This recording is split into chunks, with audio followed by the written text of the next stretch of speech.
Jeanne d'Arc, commonly known as Joan of Arc, was a remarkable figure in medieval history. Born in Domremy, a small village in northeastern France around 1412, she would go on to become one of the most iconic and influential figures of the 100 Years' War between England and France.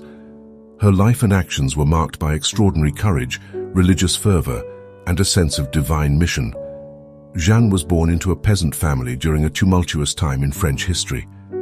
The 100 Years' War, a conflict between the English and French over territorial control, had been raging for decades.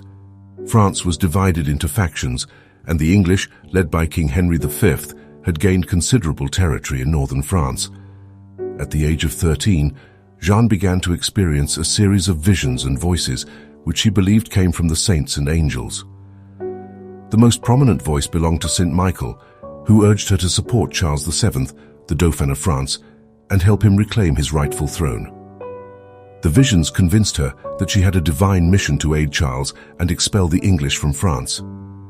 In 1429, Jeanne convinced a local captain to escort her to the Dauphin's court in Chinon. There, dressed in male attire, she impressed Charles VII with her knowledge of secret prophecies and convinced him of her divine guidance. Charles agreed to provide her with a small army to test her abilities. Jeanne d'Arc joined the military campaigns and was present during several key battles, including the Siege of Orléans. Her presence and influence were credited with inspiring the French troops, leading to a decisive victory in the battle and lifting the siege of the city. This success boosted the morale of the French forces and contributed significantly to Charles VII's coronation as King of France in Reims in July 1429. In May 1430, Jeanne was captured by the Burgundians, allies of the English, during a military campaign near Compiègne.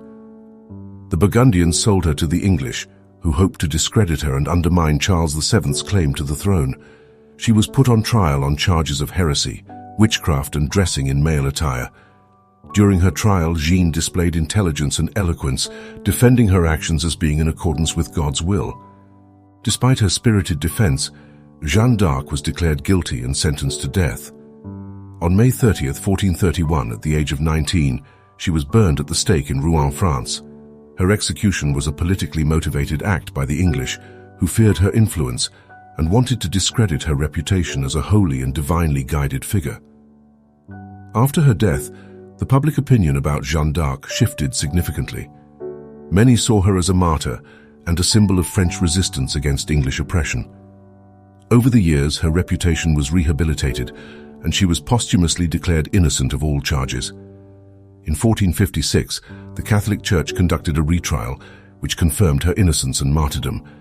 She was later declared a saint by the Roman Catholic Church in 1920. Jeanne d'Arc's legacy remains enduring and powerful. She is considered a national heroine in France, representing the spirit of patriotism, courage, and religious faith. Her story has been retold in numerous books, plays, and films, making her one of the most celebrated and revered figures in history.